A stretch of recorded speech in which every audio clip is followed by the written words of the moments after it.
thok khatlaya kan ron tar lan to is lungdar khobul hnaya ram huai ni a hriat mi hrang hrangin an hmu chungchang kha kan la hrehlom ome khatia mi enge mozatin an hmu nu khan vai pakhat ril rolama van tlang phak chialo khing lai ram vel ram hnuaya vak rolai mai thin mana mun puilama thon thlak ani nuwa are tawang wang ni in an soya ram huayemo an ti kha ama nge hi ni angai an kat nuk man ma se emo an ti abera om tak lo nuwa po tun nai khan he thil mak zet mai nei lo hi mu ani le atlat che kon khopa puya chuan musatlia mai lo in gearless scooter in a suwa a scooter hi anu loka achiang lo zui nge a thian pa tru huilar che siam sakin not van lai phaya akala tum aya an siam reya wangin thim thlima ama in scooter hian a ho a ru asur ba ka zan thim light chita tanga lir thei vei wak mu vek thei hunani awangin atlan muang lem lo chutia man mo angreng taka atlan lai chuan not van lai phai pan na kong puin che kon le mual cheng in kar kong pui awa po na wa chua ma arta ko na tanga kem khat vela hla kong kwala mi pakhat aron lang thut atlan chak chu thu ran kong ba samu mal ani lo awangin anima zan thim hnuaya phei chuan thui tak mu har chutia kong sira mi pakhat loading a mu rual chuan a break a met tlum poka ma se chuti ngotin ading thei big lo a scooter chu tolin kong kwal sira mi pakhat loading chu a hnola a sulet top a suta hian orol meu chu in avana ve atia ma se mak deuh main kong thlanga awak liam ta dai a sutu hian mi hring su in poya khoita ni a in ngai mek lain a suta ber chuan hmela luya nei tlat lo mit pakhat chi aneya a mai chu a phek thlapur ringot a sam chu avar ni in thom na duma in belbok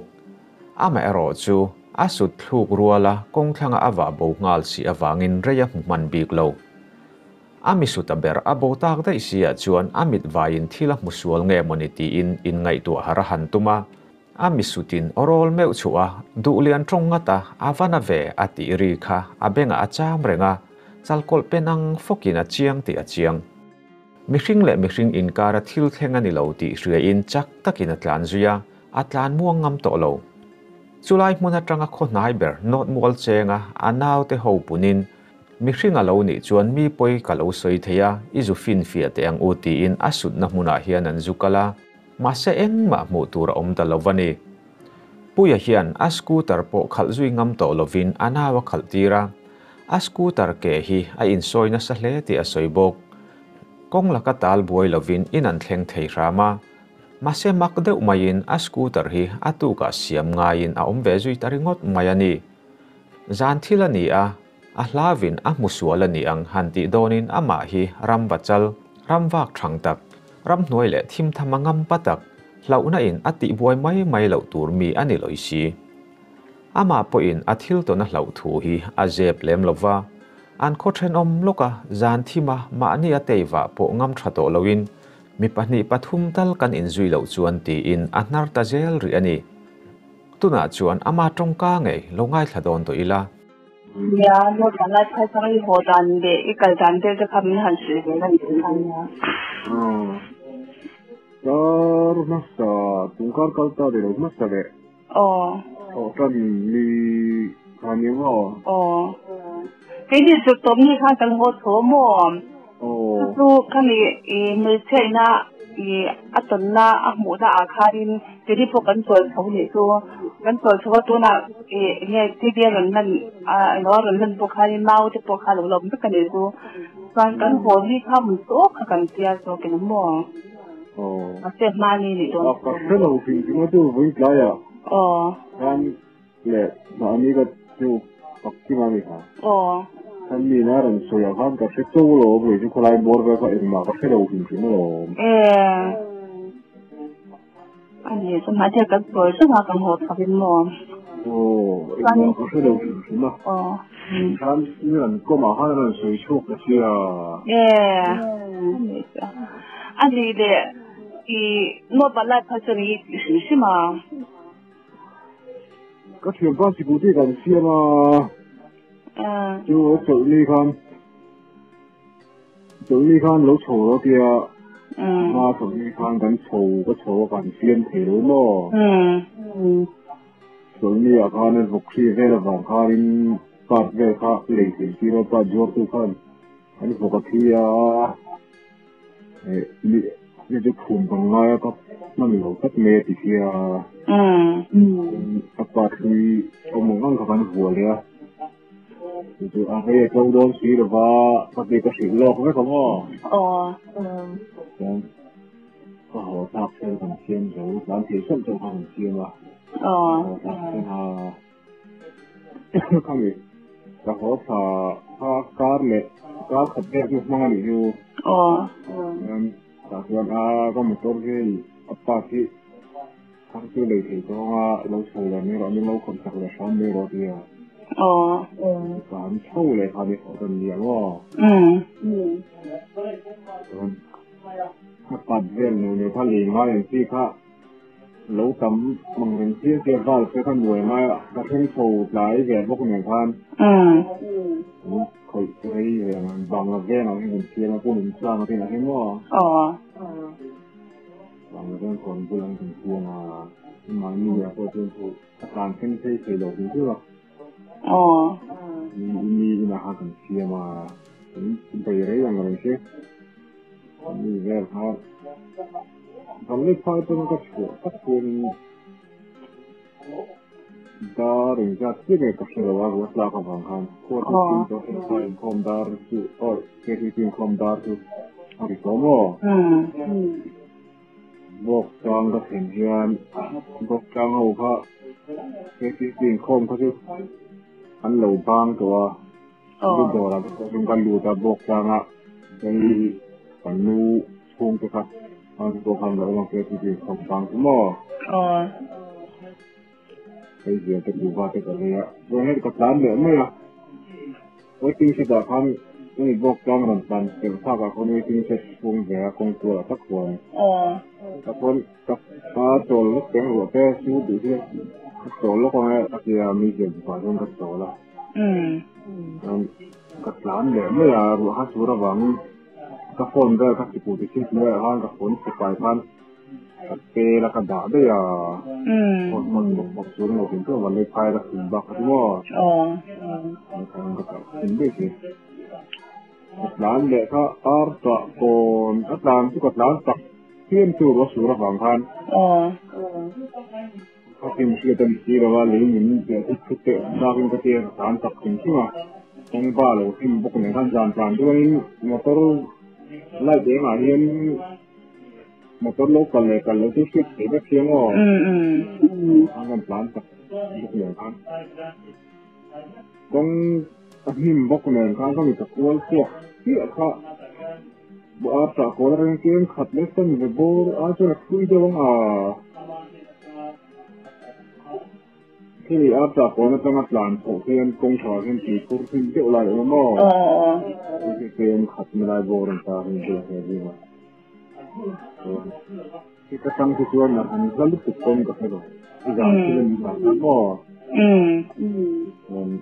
ตรงตัวละพันเราดิ้งพระก็โลกดิ้งที่เราพันก็อยู่โลกตาพันนี่ก็เบรกดิ้งทั้งแต่ละว่าแล้วก็จะโลกพันนี่มาตัวตัวที่ที่จงแล้วไล่เองพันสุดที่ไล่เองพันก็หันกับโตโม่คงชื่อละพันว่าเราดิ้งตกมาค่ะเราดิ้งตกเลยไงอีกนะเราดิ้งตกก็หูเลยก็สุดท้ายไอ้หัวเลือดโผล่ที่อยู่ไหนดูเห็นหม้อใช่สุดก็พระ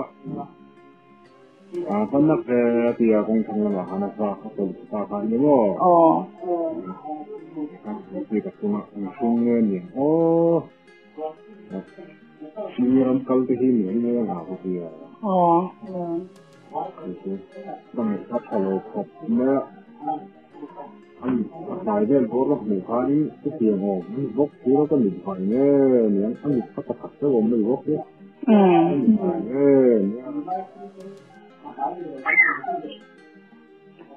ก็มีค่ะต้อง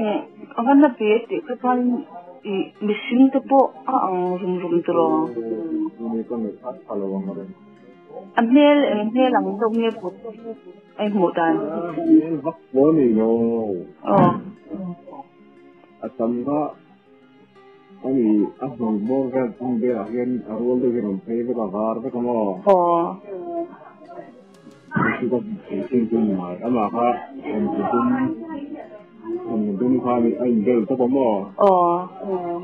ani de mai ka ya tu to ka rei chu lo ani ye ban kong bo tikam mai tikam po ye til ni de so na so yang su ji ko ya ni kong kal de ni ram kal ke mo la ya đồng đầu thì vác rồi lại em tặng xe em cái em nghĩ nghĩ được mỗi cái kiaผมลองผมว่าจวนนี้อีโหการโหตาตะคานินอิสุกเสียเลยคือที่เขาจังสมดุลได้กับกันเสียโอ้จู่โมเสมาทำกันดูเขาโม่ก็หมายแบบที่ทำกันดูเขาส่วนโมเสก่อนมาเห็นกันจริงอ่ะ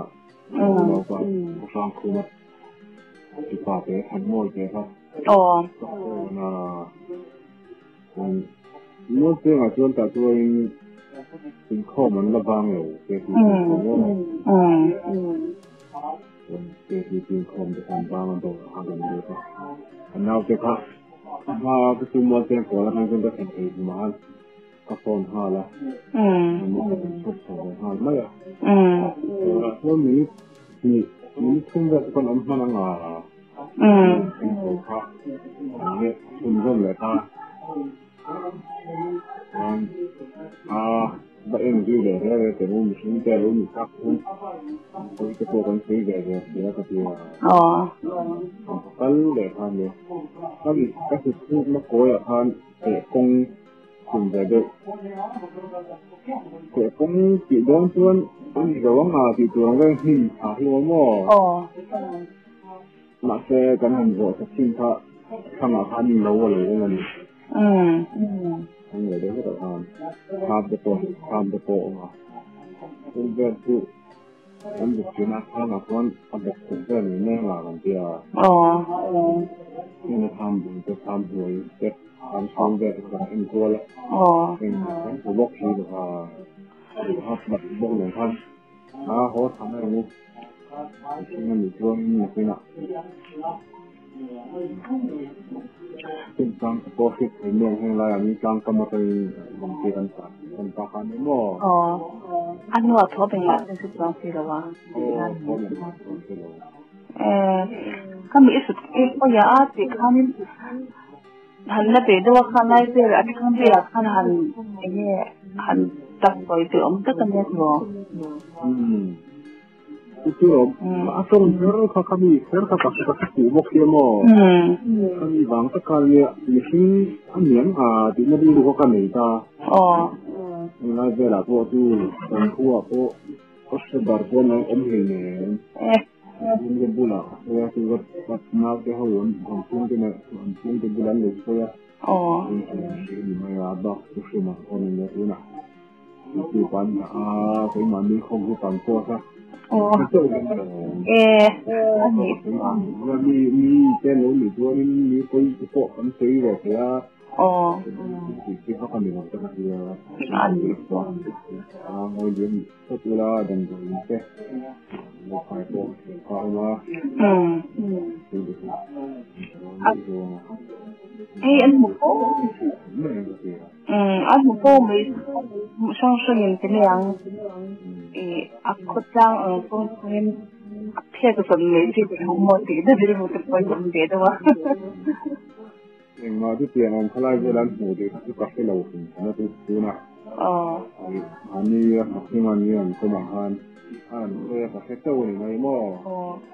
อันนั้นกันเลยอันหมูเขากันคงไม่ใช่อีโร่ง่ายแค่นี้แล้วมั้งทางไอ้เราที่พวกนี้ก็ตรงไงก็แปลว่า con phơiกันทั้งพวกกินเลยว่ามันไม่จะกินนะมันก็ถือว่า他在很按住你家这个很菜的情形，他全部你家这个水果的。你个好，我的娘。นี่ก็ปวดวัคซีนแล้วมั้งอย่างนั้นก็ช่วยที่มีค่าแล้วก็ช่วยกันคุ้มไล่ที่ประกันเข้าหลงกันที่ดูจนไม่ถึงว่าจริงอ่ะเป็นหมดก็ตอนนั้นไม่ใช่คงลำพังที่ตุลีมินเตลมาฟังเงี้ยมันเขาบล็อกเตลมันจะอยู่วางเขาการกงหักเกลือเดียวกระทานทำทานเนี่ยพวกกระตุ้งไงหรือผู้กลุ่มตั้งพวกกฎหมายนักการฐานส่วนมั่วหากับเงี้ยตัวกับไงเลยวันนี้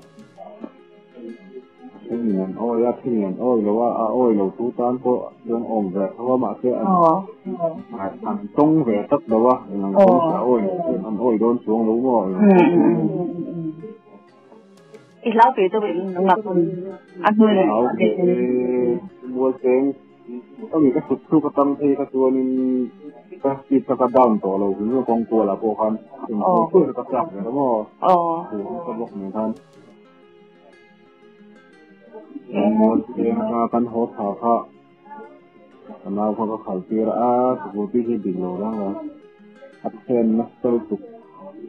ลักษณะสกุลที่ขายพวกก็ขายทำดีต่อรู้มั้งวันอินกันเพ่งชักโตกันเลยมอเตอร์ก็จู่กอล์ฟก็กันบอยแล้วว่ากันฝันนี้เมื่ออินกันเพ่งขัดเด็กโตกันเลยแล้วการนั้นการทุกคนอินกันเพ่งตุกกันถึงแบบตุกทั้งว่าไอ้การทุกคนยังไงอันนี้就把这类花在国卡上了，อันนี้อีเล็กเรา都挺难的。就การนะพวกเดินตัวก็ช่วงตัวนั่งก็เลยมาคิดคุยหมอเวลก็ตีง่ายก็กัลอยู่ตัวแล้วว่าจำตานี่ชวนตัดหินตัดทุ่มก็ต้องกัลเลยจนมันนี่ชวนตัดตุกอยู่ตัวแล้วก็เที่ยงทีนี้ก็ต้องง่ายเลยเขารำบากพวกเขารำบากเหมือนกันมุกนี่ว่าก็อีดาร์ส่งบัดดาร์ส่งบัดหินเวลาก็ยันกันรักพวกกันเสียกันเขาพวกกันเขานี่นะง่ายกันต้องง่ายเลยว่า想得多。阿爸个开的很好。อ้อยดูตู้ตาชวนอ้อยดูตาชวนอ้อยดูที่ในพวกอ้อยแต่กันนี่ก็นี่พวกในดังส่วนนี้ใช่แล้วก็อ้อยดูที่คนกินแบบเขาไม่ใช่นี่เองตลอดนี่นะว่านี่นะส่วนแบบพัดหลอดตัวนี้ว่าที่หลักเลยก็เปลี่ยนนี่เองตั้งที่ตัวนี้ที่ที่องแฟนเนี่ยที่รู้ที่ก็ไม่ได้ดูนี่ตรงตู้ตาส่วนตรงโหลตู้ตาส่วนโอ้ยให้ตั้งตรงตู้ตาเนี่ยหรอตอนนี้สิ่งที่พวกไหนนะพวกบังคับตัวนั้นเป็นงานอย่างตรงเราไม่รู้ตัว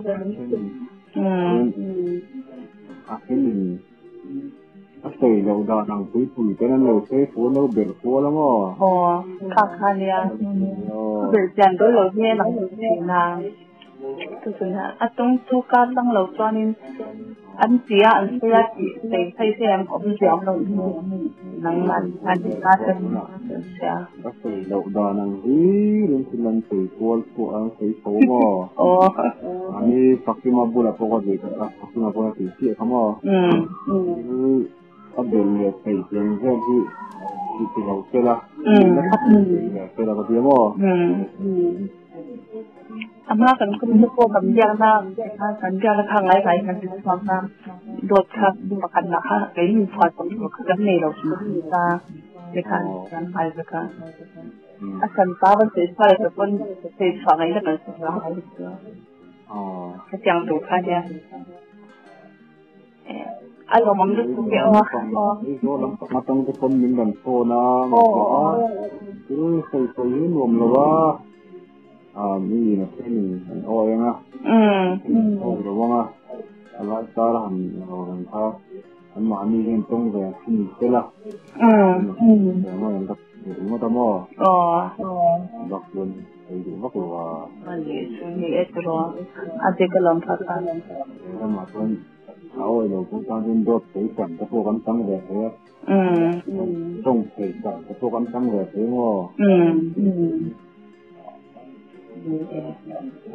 อารมณ์อมนึกท่านนี้ก็จะมีปัญหาอัดแค่หมดแค่คอยรีบส่งการตลอดแล้วเป็นเราจำรู้ก็จะไปคาร์ลเฟ่บ่เนี่ย